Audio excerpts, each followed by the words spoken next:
Arrate, Tomás de Giro. Mi primera victoria en juveniles, campeonato de Vizcaya, fue en un pueblo así perdido por Balmaseda. Llevaba mucho tiempo haciendo segundo, tercero, quinto y así.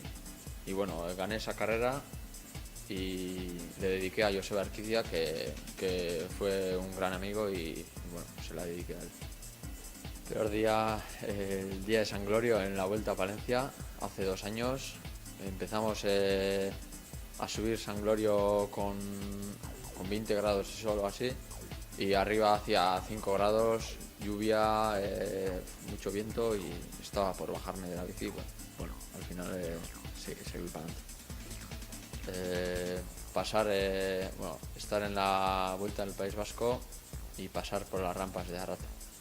Era de mi abuelo, una Mont Blanc gris, como gris verde. Solía estar en el garaje de la bici y solía coger a veces pues para ir a Arrate o a mi cuenta. No me acuerdo, pero yo creo que sería una Balenciaga con mi padre o algo así. Sobre todo estar con la familia en casa y luego, pues bueno, aparte la bicicleta no es, pero estar con los de la grupeta también, cenar por ahí, y también me gusta ir al monte mucho.